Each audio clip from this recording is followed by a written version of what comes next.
मान लो आपके सामने दुनिया का सबसे अमीर आदमी खड़ा है और वहीं पे भगवान की एक मूर्ति स्थापित है और आपको इस वक्त मदद की बहुत ज़रूरत है। आप क्या करोगे?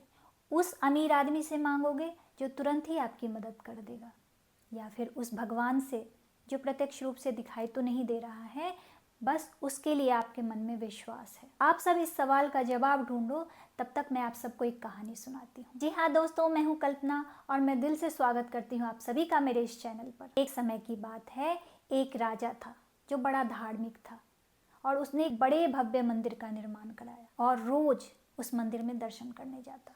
लेकिन जब वो दर्शन करने जाता तो वो क्या देखता, मंदिर के मेन द्वार पे, मंदिर के मुख्य द्वार पे दो भिखारी बैठे होते थे, एक लेफ्ट साइड में और एक राइट साइड में। लेफ्ट साइड वाला जो भिखारी था वो राजा को देख के सर झुका लेता और हाथ फैला के कहता, हे प्रभु दया कीजिए, और राजा अपने जेब से 150 निकाल के उस भिखारी के हाथ में दे देता। वहीं पे जो राइट साइड में भिखारी बैठा होता था वो कहता था, ईश्वर सबकी भला करेंगे, और राजा सोचता था कि जब तक ये मुझसे नहीं मांगेगा इसे नहीं दूंगा। ये एक भिखारी है लेकिन इसको कितना घमंड है, तो जब तक ये मांगेगा नहीं इसे मैं दूंगा नहीं। और राजा मंदिर में चला जाता, भगवान का दर्शन करता, वापस से अपने राजमहल में लौट जाता। यह लगभग रोज की प्रक्रिया हो गई थी। रोज सुबह राजा जाता, रोज लेफ्ट साइड वाले को देता और राइट साइड वाला मांगेगा इसका इंतजार करता। और एक समय ऐसा आया जब राजा बीमार पड़ गया और उसका स्वास्थ्य ऐसा था कि वो मंदिर नहीं जा सकता है। उन्हीं दिनों एक बड़ा त्योहार आया और राजा ने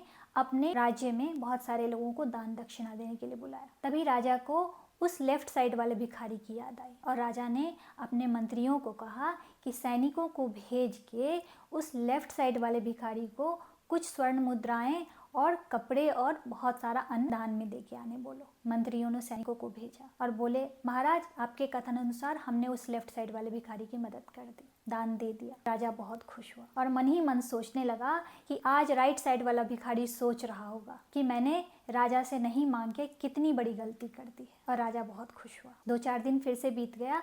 अब राजा पूर्णतः स्वस्थ हो गया और मंदिर जाने के लिए तैयार हुआ। मंदिर पहुंच के राजा ने क्या देखा, राइट साइड में कोई भी नहीं बैठा है और लेफ्ट साइड में राइट साइड वाला भिखारी बैठा है। राजा आश्चर्यचकित होते हुए उस राइट साइड वाले भिखारी को, जो अभी लेफ्ट साइड में बैठा था, पूछने लगा कि तुम्हारा दोस्त कहाँ गया और तुम उसकी जगह पे क्यों बैठे हो?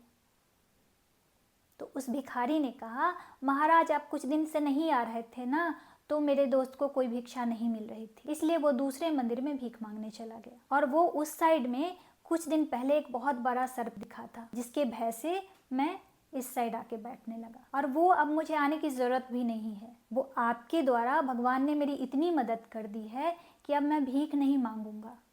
मैंने एक छोटा मोटा व्यापार शुरू कर दिया है, वो तो मैं आपको धन्यवाद देना चाहता था, इसीलिए इस समय रोज आके बैठता हूँ, ताकि आप किसी दिन आएंगे तो मैं आपको धन्यवाद कर दूँ। अब राजा का दिमाग ठनका कि जो उस दिन राजा ने वो दान दक्षिणा भेजा था वो लेफ्ट साइड वाले को सैनिक दे के गए, लेकिन उस समय लेफ्ट साइड में ये राइट साइड वाला भिखारी बैठा था। अब राजा समझ गया कि मैं क्या सोच रहा था और क्या हो गया। अनजाने में ही सही मैं खुद की तुलना भगवान से करने लगा था।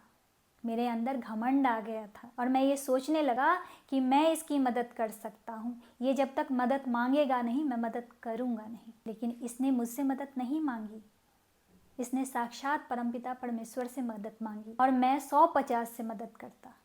लेकिन जब ऊपर वाले ने इसको दिया तो छप्पड़ फाड़ के दिया, अब इसे मांगने की जरूरत ही नहीं है। राजा को अपने किए पे बहुत पश्चाताप हुआ और राजा ने मंदिर जाके भगवान को नमस्कार करते हुए कहा, हे प्रभु, अनजाने में जो घमंड मेरे अंदर आ गया था उसका सर्वनाश करते। तो देखा आपने, राजा को भगवान पर विश्वास तो था, लेकिन वो मन ही मन सोचता था कि मैं दूसरों की मदद कर रहा हूँ। लेकिन उस भिखारी को ऊपर वाले पे बहुत विश्वास था और वो जानता था कि एक न एक दिन वो ऊपर वाला आके मेरी मदद करेगा, और ऐसा ही हुआ। जी हाँ दोस्तों, आशा करती हूँ आप सबको भी सवाल का जवाब मिल गया होगा और अब मैं आप सबसे विदा लेती हूँ। लेकिन जाने से पहले फिर से वही बात दोहराना चाहूँगी कि हर नामुमकिन मोड़ से गुजर के जाना है, हौसलों से कह दो मंजिल खुद बनाना है। मिलती हूँ एक नई वीडियो में एक नई कहानी के साथ। आप सबको मेरे और मेरे परिवार की तरफ से मकर संक्रांति की बहुत बहुत बधाई।